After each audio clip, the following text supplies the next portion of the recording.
The last sensation I could recall was a corrosive, bitter chalkiness coating my tongue.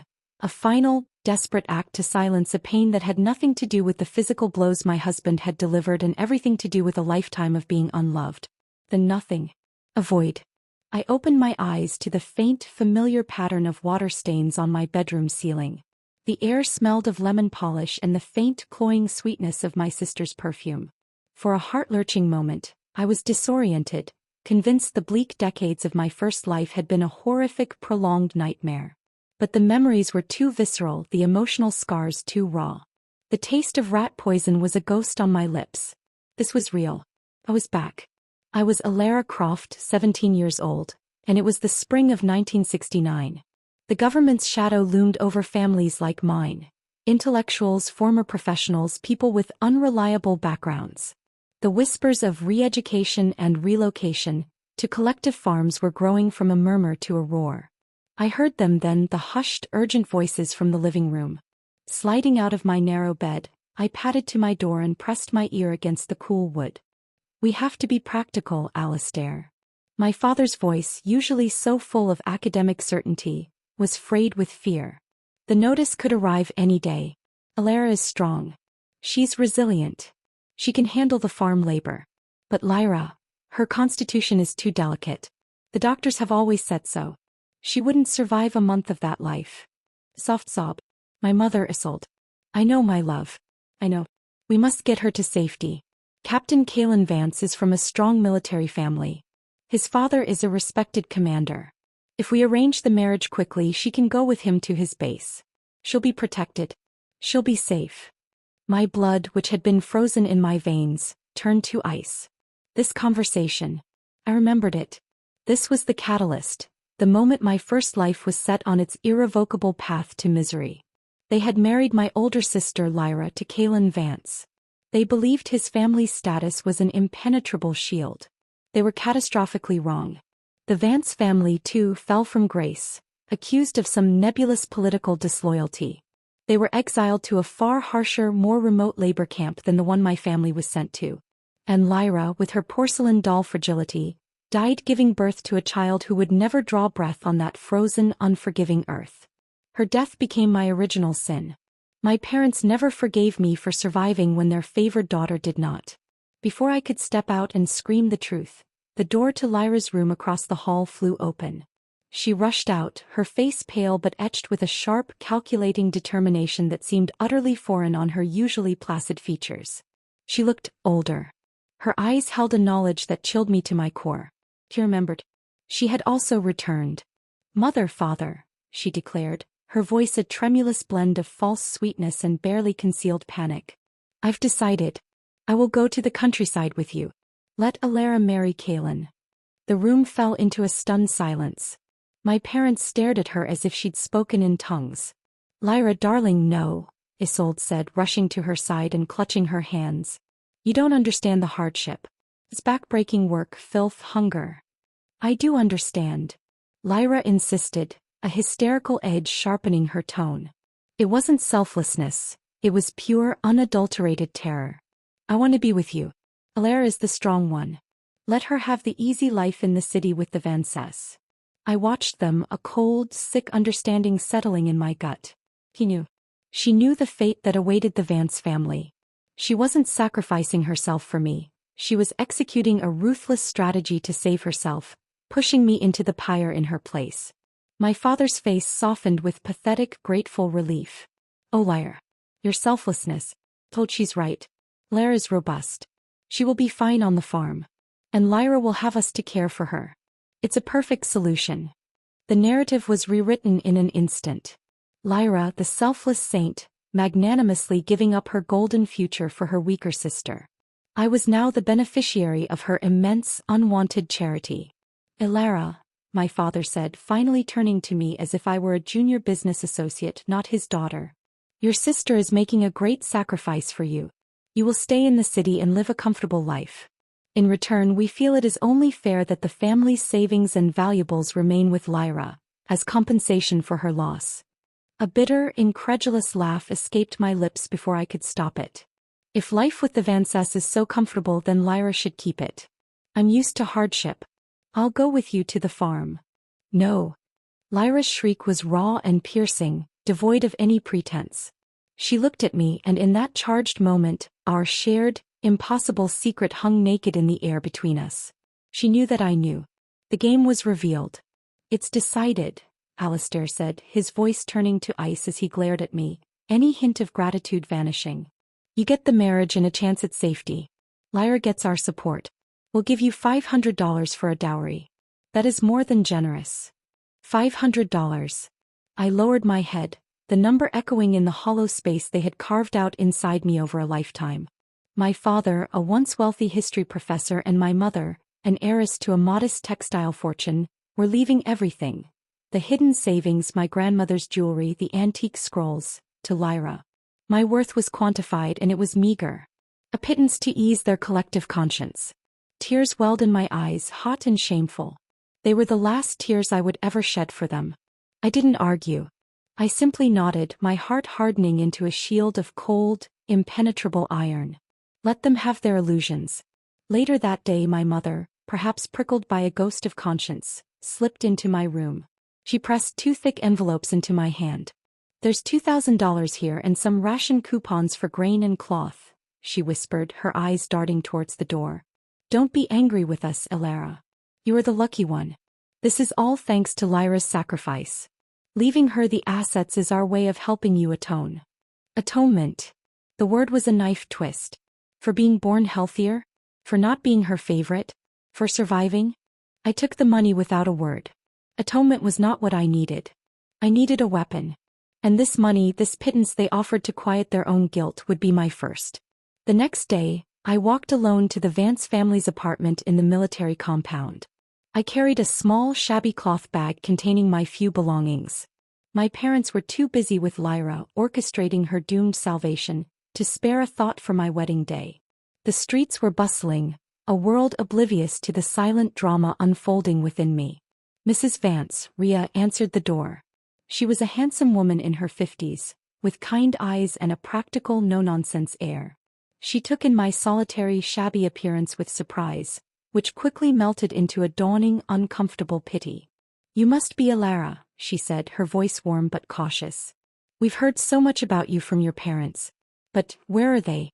Isn't today? I stepped inside the tidy apartment, my decision made. I would not cloak my family's betrayal in silence. I would not enter this new life on a foundation of lies. My father is afraid, I said, my voice surprisingly steady. He's trying to avoid being relocated. He wanted this marriage to happen quickly as a potential lifeline. I took a breath, meeting her gaze directly. It was supposed to be Lyra marrying Kaelin, but when he realized your family might also face difficulties, he panicked. They couldn't bear the thought of Lyra suffering, so they sent me instead. The words hung in the air, stark and ugly. Rhea Vance's face was a mask of shock. I pressed on, determined to lay all my cards on the table. Mrs. Vance, that's the truth. If Kaelin doesn't want to go through with this, I will understand completely. I can register to be sent down on my own. I am prepared for that. A deep voice spoke from the doorway to the kitchen. We're not canceling anything. I turned. Kaelin Vance stood there, having heard every word. He was taller than I remembered from my first life, more solidly built. He wasn't classically handsome, but his face was strong, his gaze direct and intelligent. He looked at me not with scorn or pity, but with a steady, unwavering resolve. You came here alone to tell us this? He asked, his voice a low baritone. Something in his tone, the simple, profound acknowledgement of my courage, broke the dam inside me. The tears I had sworn not to shed fell freely, tracing hot paths down my cheeks. My own family treated me as disposable, but this stranger looked at me and saw something worth defending, something honest. Rhea Vance rushed to my side, her earlier caution evaporating. He pulled me into a firm maternal hug. Oh, you poor brave child. Don't you worry. Don't you worry for a single second. If your family won't care for you, we will. She released me and fixed her son with a look that brooked no argument. Kaelin, get the documents. The household registry, the introduction letter from your unit. Now. Within the hour, in a Stark government office, Kaelin Vance and I were married. A clerk stamped a piece of paper with a dull thud. Our names sat side by side on the certificate, Kaylin Vance and Alara Croft. It wasn't a romantic union, but it was a promise. A contract. A new beginning. I walked out of that building a married woman. I had severed the rotten ties of my old life. I had a family now. A strange, new, uncertain family. And I was ready to fight for it. The days following the wedding were a strange, suspended limbo. I lived in the Vance's spare room, a small, neat space that felt alien after the cluttered, memory-soaked confines of my old home. The atmosphere in the apartment was a complex blend of warmth, tension, and unspoken questions. Ria was kind but watchful. Orson Vance, Kaylin's father, was reserved and polite, his military bearing making him seem distant. Kaylin himself was often absent, busy with his duties at the army base. I learned the rhythms of the household. Ria was a meticulous manager, stretching their rations with skill. Orson spent his evenings reading military histories, his brow permanently furrowed as if constantly analyzing a complex battlefield. They were good people, decent people, living cautiously in a time that rewarded neither quality. I tried to make myself useful. I helped with the cooking, the cleaning, the mending. My hands, accustomed to idleness in my first life, at least until the farm, were clumsy at first, but Ria patiently showed me how to knead dough properly, how to darn a sock so the mend was nearly invisible. It was a quiet, domestic apprenticeship in survival. Kaylin and I existed in a state of polite, awkward truce. We were strangers bound by a legal document, navigating the bizarre intimacy of sharing a home. He was quiet, observant. He'd watch me sometimes, a thoughtful expression on his face as if trying to solve a puzzle. One evening, a week after the wedding, we found ourselves alone in the kitchen, washing the dinner dishes. The silence was heavy, filled with the clink of plates and the splash of water. "You're not what I expected," he said suddenly, his voice cutting through the quiet. I glanced at him, my hands stilling in the soapy water. "What did you expect?" He shrugged, drying a plate with methodical care. "My parents told me the Crofts had 2 daughters. One was a celebrated beauty, fragile, destined for a comfortable life. The other was quieter, stronger. I proposed to the stronger one." I nearly dropped the bowl I was holding. "You've what?" He looked at me, his gaze direct. "When my parents sent the proposal to your house, it was for you, Alara. Specifically for you." The world seemed to tilt on its axis. The foundation of my family's narrative, Lyra's sacrifice, my debt, crumbled to dust in an instant. "My parents. They told me your family didn't care which daughter as long as it was a Croft. They said it was only right to offer the eldest first." A faint, grim smile touched his lips. "A diplomatic lie. My mother was friends with your aunt years ago. She'd heard stories about the younger daughter who fixed the plumbing when the pipe burst, while the older one cried about her ruined shoes. About the girl who organized her classmates to protest when a teacher was unfairly dismissed. They said you had spine." He looked down at the plate in his hands. "I wanted a partner with spine." The revelation was a physical blow. They had not only pushed me into a marriage, they had stolen the one that had been intended for me all along. The bitterness was a sharp tang in my mouth. "They refused you. They said I was already promised to another. They offered Lyra instead." He nodded. "I was disappointed. But duty is duty." I agreed. "Then a week ago your father contacts us, says there's been a change, that you are available after all." It seemed convenient. He met my eyes again. "Now I understand why." The pieces clicked into place. My parents, realizing the Vance family was also under threat, had quickly switched back to their original plan of sacrificing me.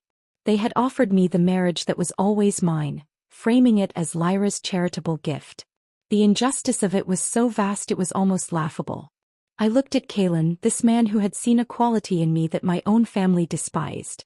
A strange sense of solidarity began to form, a thin, fragile thread connecting us. "Thank you," I said quietly, "for telling me." He simply nodded, and we finished the dishes in a silence that was now companionable rather than awkward. The reprieve was short-lived.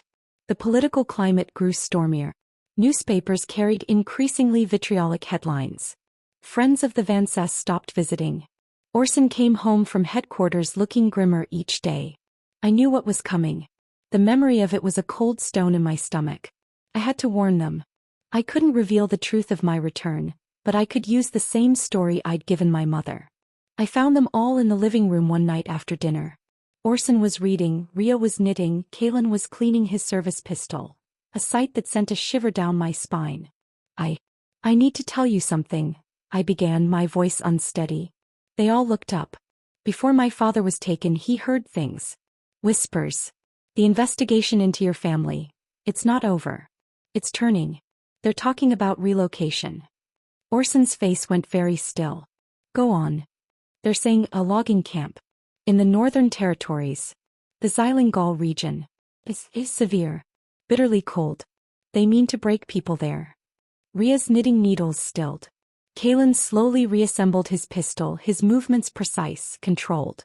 How reliable is this? Orson asked, his voice low. My father believed it, I said, which was true. In my first life, he had relished telling me about the Fiancé's well-deserved fate in that frozen hell. He seemed certain. Orson leaned back in his chair, his eyes closed. He was a strategist. He was assessing the threat. If that's the case, there's little we can do to stop it. But perhaps, we can influence the destination.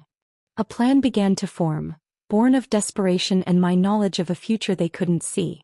We need to be prepared, I said, my voice growing stronger. If it happens, they will search everything.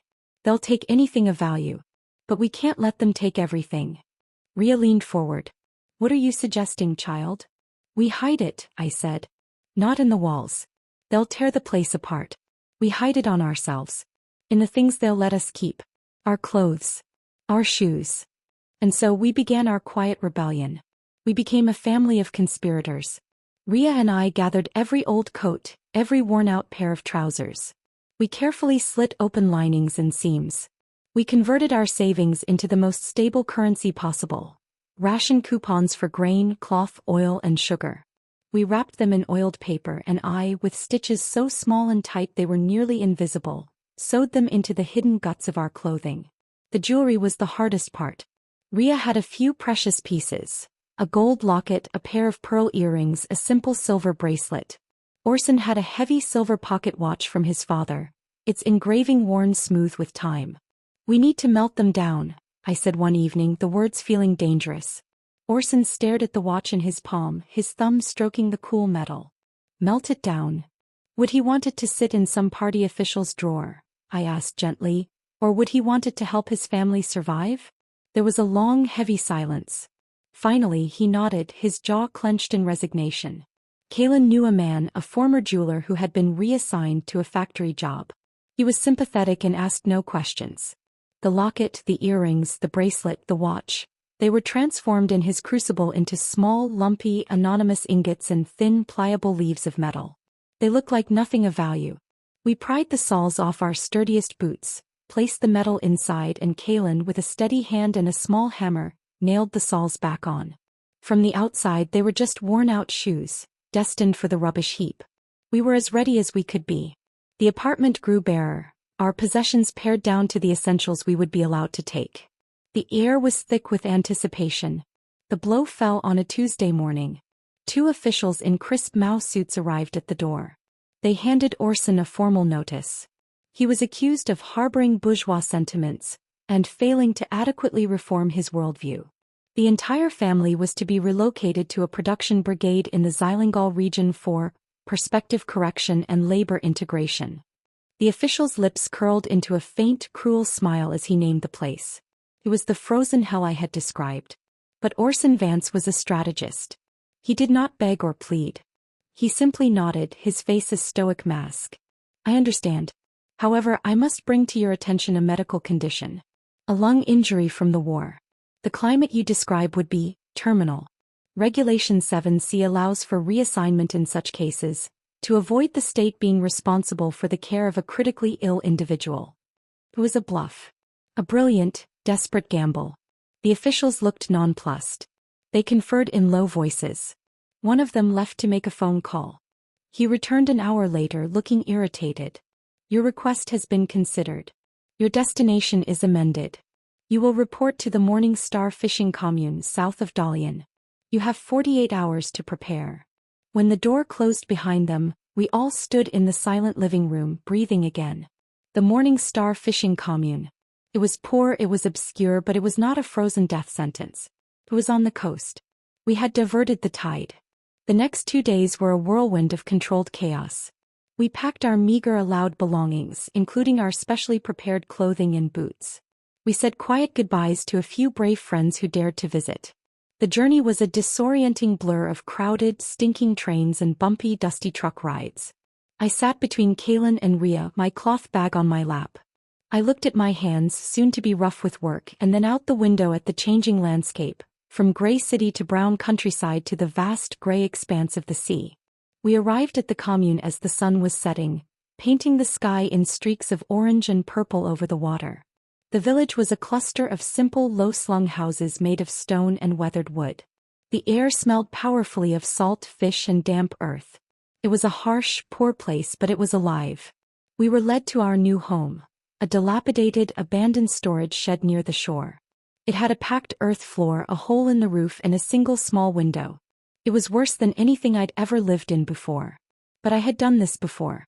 I knew how to make a space livable. As Orson went to find the village head and Kaylin assessed the structure, I turned to Rhea. Her face was pale, her eyes wide with shock at the primitive conditions. "It's all right," I said, my voice surprisingly calm. I picked up a piece of driftwood from the shore. "We can fix the roof with this and packed mud. We'll stuff the gaps in the walls with dried seaweed. It will be warm. It will be dry." I looked at the shed, then at the vast, rolling sea. It was a place of hardship, yes. But it was also a place of possibility. It was a blank page. And for the first time in either of my lives, I was the author. The Morning Star fishing commune did not welcome us with open arms. We were outsiders, city folk, political exiles. A dangerous combination. We were assigned the worst tasks, the most dilapidated hut, and received only the most grudging assistance. The other villagers kept their distance, their faces closed and suspicious. But I had lived through this before. The hostile stares, the whispered slurs, they were familiar ghosts. This time, however, I was not alone. I had the Fiancé, and we had a plan. The first priority was shelter. Our shed was barely habitable. While Rhea stayed behind trying to arrange our few belongings into some semblance of order, Kaylin, Orson and I got to work. Orson, swallowing a lifetime of pride, went to the village head not as a commander, but as a supplicant asking for tools. He returned with a rusty saw, a hammer with a split handle and a few precious nails. Kaylin and I foraged along the shore for driftwood and stones. He was strong and surprisingly deft with his hands, his military training making him efficient and systematic. I showed him how to mix mud and straw to daub the gaps in the walls, a skill I'd learned through brutal necessity in my first life. We worked in silence for the most part, but it was a comfortable, productive silence. Rhea, once she'd overcome her initial shock, proved her own mettle. She couldn't contribute much physically, but she was a master negotiator. She took a precious tin of coffee we'd brought, a luxury unimaginable in the commune, and went to visit the wives of the fishermen. She didn't ask for help, she offered trade. An hour later she returned with a patched fishing net, a cast iron pot and a sack of potatoes. She had also gleaned valuable information about the village's social hierarchy and who held real power. Within a week our shed was transformed. It was still crude, but it was weatherproof and secure. We had a door that closed, a roof that didn't leak and a small, efficient stove fashioned from an old oil drum. It was a home. Next came food. Our rations were meager, barely enough to survive. The men were expected to join the fishing boats. Orson, though in his 50s, insisted on going. His pride wouldn't allow him to be a burden. Kaylin went with him. I watched them leave on the first morning, two proud, straight-backed men stepping into the unstable, smelly fishing boats, their faces set with determination. My heart clenched with an unexpected fear for them. The women's work was on the shore. We were tasked with cleaning the catch, mending nets and foraging for shellfish. The other village women, a tough, leathery-skinned group, initially ignored me, speaking in their own thick local dialect I could barely understand. I didn't try to ingratiate myself. I simply worked. I focused on the task at hand, cleaning fish with a speed and efficiency that came from a lifetime of having to do everything quickly. I didn't complain about the smell, the cold, the cuts on my hands from the scales and shells. One afternoon, an older woman, Granny Lynn, the unofficial matriarch of the shore workers, was struggling to untangle a particularly snarled net. The other women clucked sympathetically but didn't know how to help. I walked over. "Hey, I I asked quietly. She looked at me, her eyes sharp and skeptical, but nodded. I had spent countless hours mending nets in my first life. My fingers, though softer now, remembered the rhythms. I found the key knot, worked it loose patiently, and began to systematically unpick the snarl. Within 10 minutes the net was hanging free. Granny Lynn stared at me, then gave a curt, approving nod. "City girl knows nets," she said to no one in particular. It wasn't warmth, but it was acknowledgement. A small crack in the wall of suspicion. After that, the women were slightly less hostile. They began to include me in their conversations, switching to a more standard Mandarin so I could understand. They taught me which mussels were safe to eat, where to find the best clams at low tide, how to dry seaweed for the winter. The work was relentless and hard. My hands grew raw and chapped from the salt water, my muscles ached constantly, and I was always tired. But it was nothing compared to the soul-crushing, back-breaking labor of the rice paddies in my first life. Here there was a rhythm to the work, dictated by the tides and the seasons, not by the relentless, punitive whistle of a foreman. And I was not carrying the dead weight of my parents. Kalen hauled water from the well without being asked. Orson, exhausted from his days on the boat, would still patiently show me how to properly sharpen a knife. Rhea taught me how to clean fish and smoke them over a fire, how to make a little food stretch a long way. One evening, after a long day on the shore, I was wincing as I flexed my raw red hands. Kalen noticed. He didn't say a word. But the next day he walked the 5 miles to the nearest commune store. He returned with a small, precious jar of snow lotion and a tin of protective salve. He gave one to his mother and placed the other in my hands. "For your hands," he said simply. I looked down at the tin, then up at his concerned face. In that moment, something fragile and long frozen inside me began to thaw. This was what it felt like to be cared for. This was what family was supposed to be. It wasn't a grand gesture, but it was a profound one. He had seen a need and quietly met it. 3 months after our arrival, I missed my cycle. Then another. The familiar nausea in the mornings confirmed it. I was pregnant. A mix of terror and a strange, fierce joy washed over me. A child. A new life, conceived in this hard, beautiful place.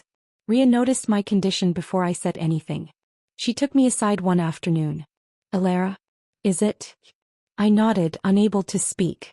Her face broke into a radiant smile. She pulled me into a tight hug. "Oh, my dear girl. Baby. New life. This is a blessing." She held me at arm's length, her eyes shining. "We must write to your family. They will be so happy." I shook my head, the joy receding slightly. "No. Please. Don't." She looked puzzled but didn't press. She understood more than I had told her.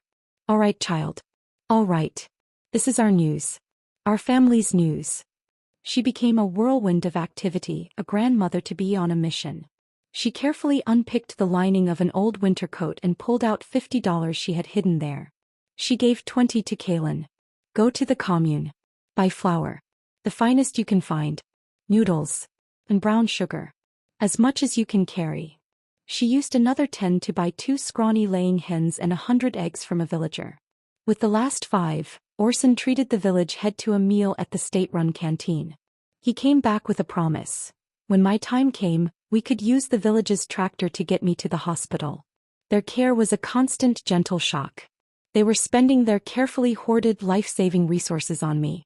On my baby. The pregnancy progressed. My body changed. The nausea passed, replaced by a fierce hunger and a consuming fatigue. The other village women, now that I was carrying a child, treated me differently. They became protective, offering advice, bringing me small gifts of fruit or dried fish. Granny Lynn even gave me a tiny hand-knitted sweater, so small it fit in my palm. I was becoming part of the community. I was Alara, Kalen's wife, Rhea and Orson's daughter-in-law, the woman who knew how to mend nets and wasn't afraid of hard work. The political exile label began to fade. Kalen was nervous and awed in equal measure. He would often place his hand on my growing belly, his eyes wide when he felt the baby kick. He started talking to the baby, telling it stories about the sea, about the stars, about the brave fishermen of Morning Star Commune. We were building a life. A real life. It was hard and poor, but it was woven together with shared labor, mutual respect, and a dawning, deep affection. Then one afternoon the village head's son came running down the path to our hut. He was holding a letter. "For you. From the city," he shouted, waving it excitedly. The peace of the afternoon shattered. The outside world had found us. The past had caught up. The handwriting on the envelope was my mother's. The past, it seemed, was not done with me yet. The letter felt like a lead weight in my hand, a toxic artifact from a world I had worked so hard to leave behind. The commune, the sea, the simple rhythm of our days, it all seemed to recede, replaced by the old, familiar chill of dread. I broke the seal with trembling fingers. The spidery, frantic handwriting was unmistakably my mother's. It was not a letter of concern. It was a torrent of self-pity and blame. Alara, it began without preamble. Without you here, everything has fallen apart. Your father is impossible. He refuses to do the work, and Lyra is useless. Burden. She pretends to be ill, she faints at the sight of manure. She expects us to wait on her hand and foot. We are starving, Alara. We haven't eaten properly in days. She is a millstone around our necks, dragging us down into the mud. I could almost hear her voice, the whining, accusatory tone that had been the soundtrack of my first life. In that life, their letters had been filled with adoration for Lyra, even in their grief. Now, with their golden child actually beside them, the veneer had cracked, revealing the ugly truth beneath. The letter detailed their misery in pathetic, graphic detail. My father's pride preventing him from shoveling pig manure, my mother's incompetence in the fields, Lyra's calculated helplessness. They were living the life I had endured for 5 years, and they were failing spectacularly at it. Then came the request, veiled in a shroud of guilt and manipulation. Lyra is so unwell, Mother wrote. We are sending her back to the city for treatment.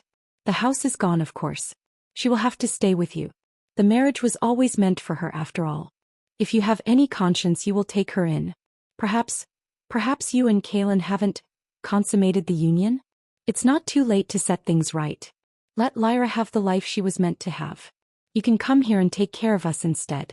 I read the words again, a cold, mirthless laugh escaping my lips. They wanted me to divorce my husband, give him to my sister, and travel to a labor camp to become their unpaid servant. The sheer, breathtaking audacity of it, the complete disregard for my humanity, was staggering. Kaelin came in from mending nets, his hands smelling of salt and tar. He saw the letter in my hand, saw my expression. Alara, what is it? Wordlessly, I handed him the pages.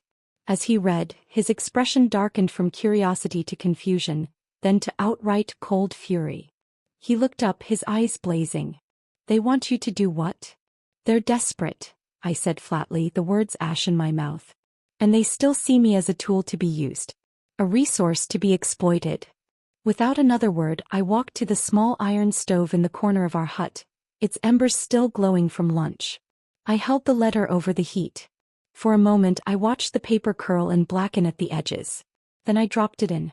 The flames leaped up, hungrily consuming my mother's poisonous words, turning them to ash. Alara, Kaelin began, his voice soft with a mixture of anger and concern. Then came Alistair's birthday.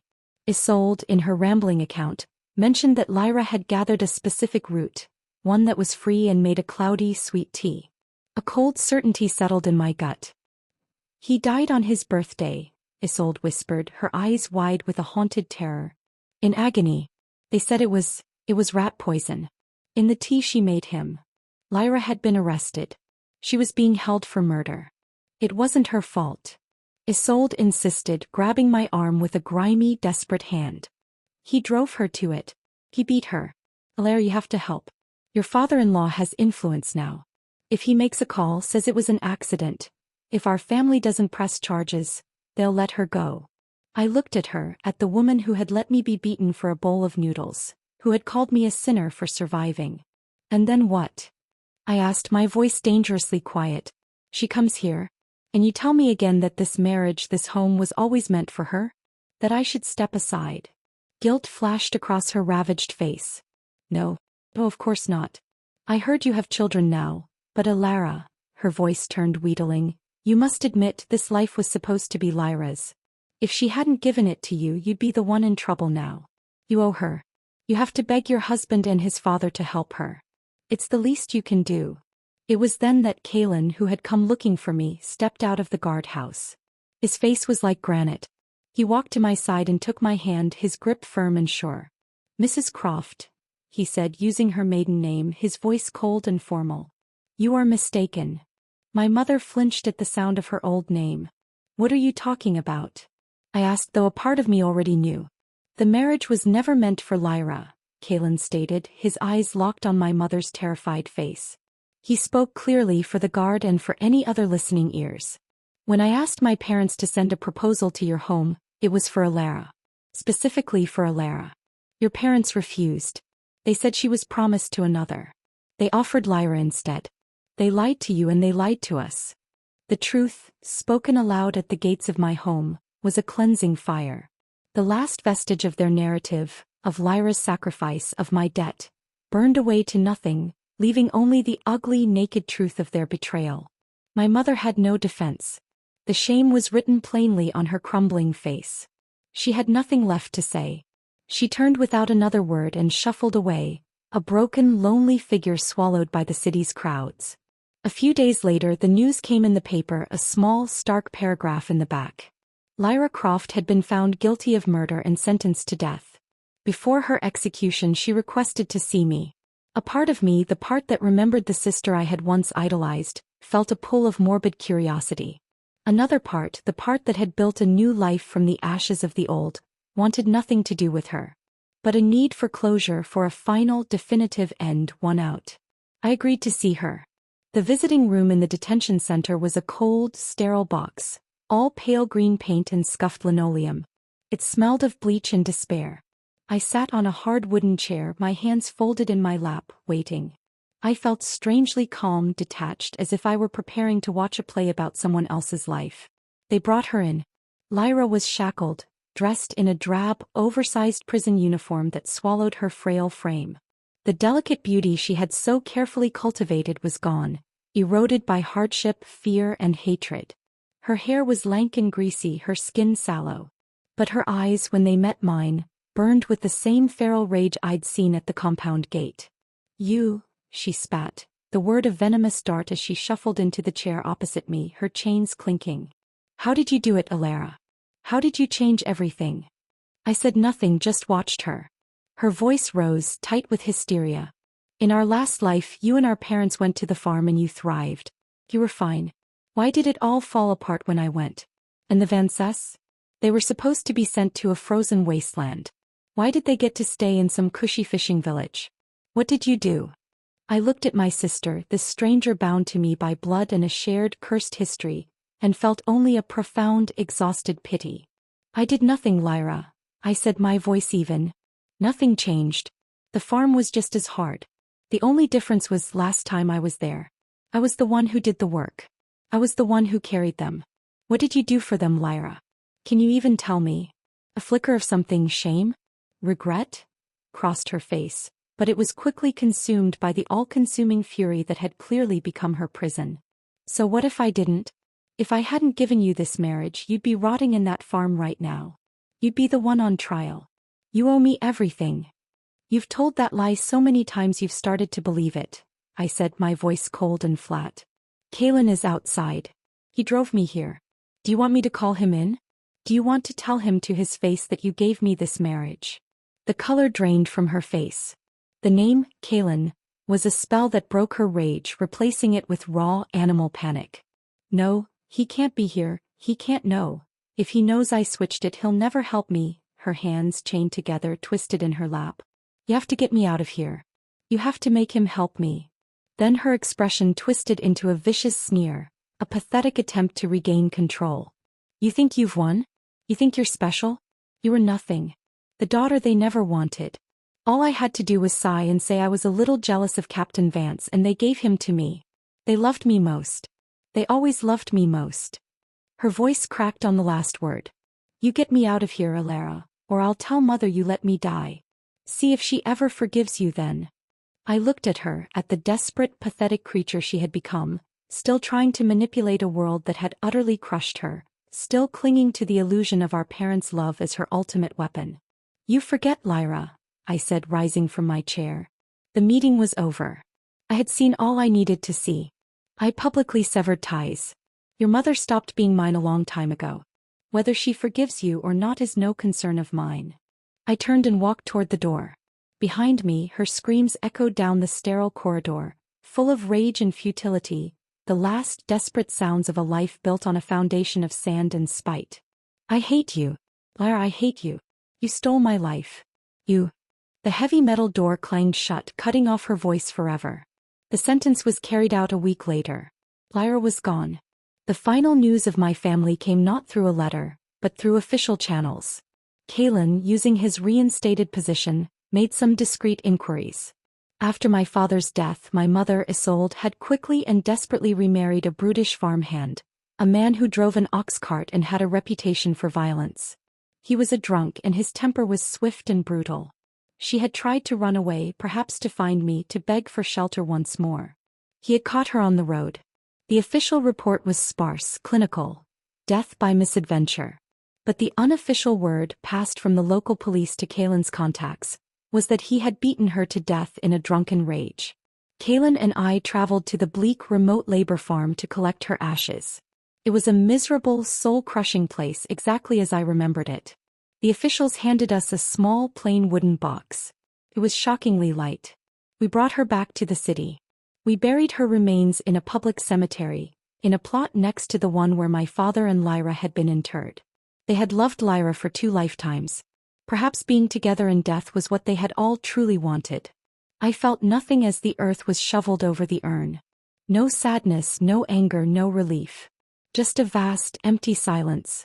We returned to our home, to our children, to the life we were building. The ghosts were finally, definitively laid to rest. There were no more letters, no more unexpected visitors at the gate. The past had finally released its claim on me. Peace, I was discovering, was not a dramatic state of being. It was a quiet accumulation of ordinary moments. It was the weight of Leora asleep on my shoulder, her breath warm against my neck. It was the sound of Ronan shrieking with laughter as his grandfather, Orson, now softer and grayer, pretended to be a sea monster chasing him around the living room rug. It was the smell of Ria's fish stew simmering on the stove, a taste of our time by the sea that we had somehow managed to bring home with us. It was the sight of Kalen, out of his uniform, playing on the floor with our children. This was the man who had seen a quality in me that my own family had despised. We had found our way to each other through a labyrinth of pain and betrayal, and the bond forged in that fire was unbreakable. He was a good father. Patient, present, and endlessly fascinated by the tiny people we had created. My life now was not one of great luxury or power, but it was a life of my own making. I had a small garden on the balcony where I grew herbs and vegetables. I had taught Ria how to make the oyster and seaweed dumplings from the village, and they had become a family favorite. I used the skills I'd learned from a life of hardship, sewing, preserving, making do, not out of desperation but out of choice, to create a warm and comfortable home. I no longer wasted my heart chasing a love that had to be begged for. I finally understood that real love doesn't need to be extracted like a tooth.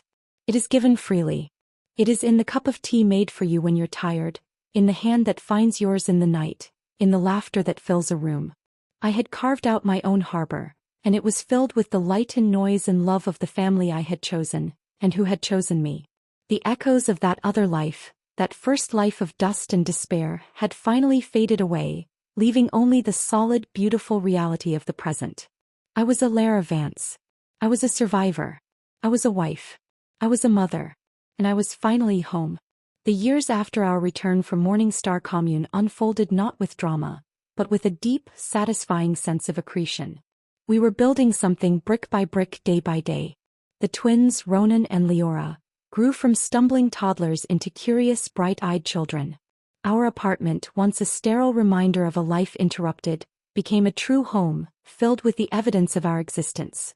Children's drawings pinned to the walls, toys scattered across the floor, the smell of baking bread and Ria's fish stew.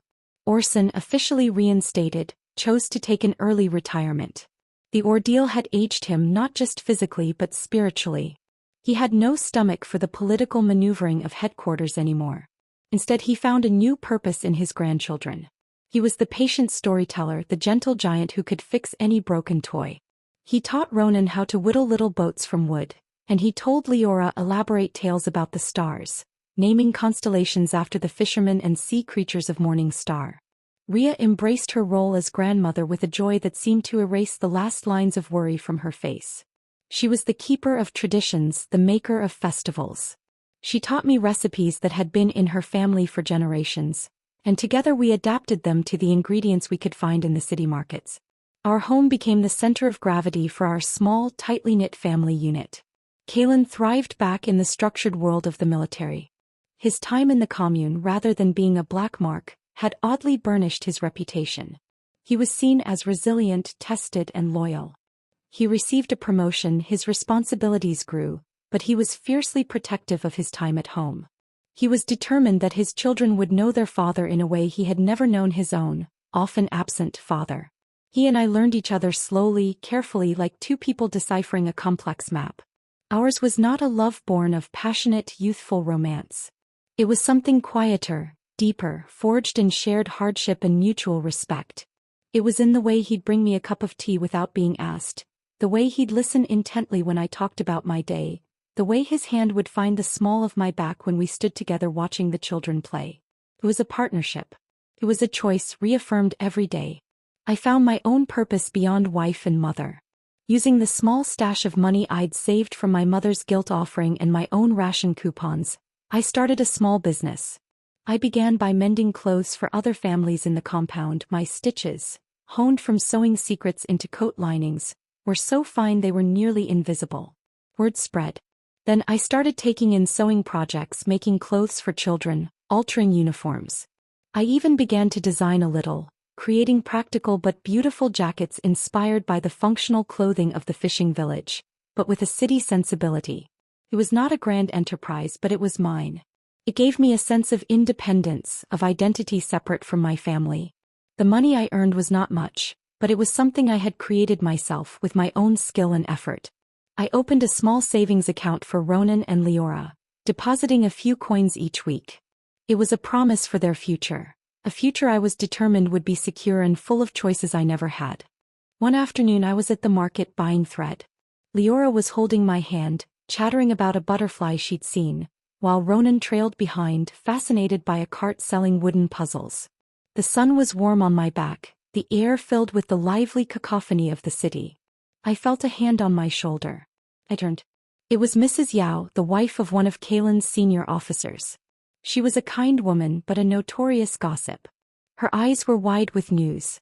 "Alara dear, I've just heard the most awful thing," she said, her voice dropping to a conspiratorial whisper.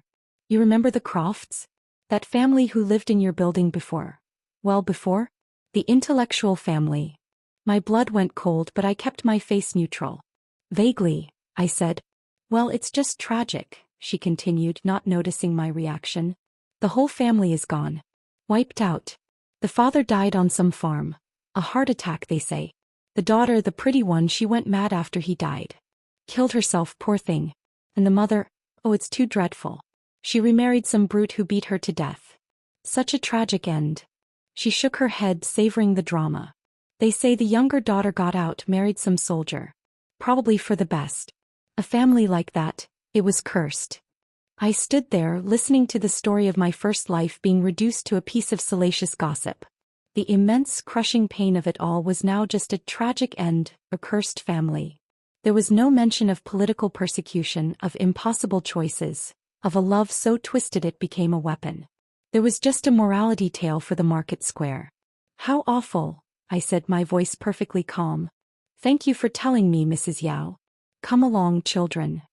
I took Ronan and Leora's hands and walked away, leaving the gossip behind me. The news should have shaken me, should have brought back a flood of painful memories. But it didn't. It felt like hearing about strangers. The Alara Croft in that story was not me. She was a ghost, a character in a sad play that had finally ended. I looked down at my children, at their bright, curious faces, untouched by the shadows of my past. I thought of Kalen waiting for us at home. I thought of Ria and Orson, of the warmth and safety of our apartment. The past held no power over me anymore. It was a closed book. My life, my real life, was here.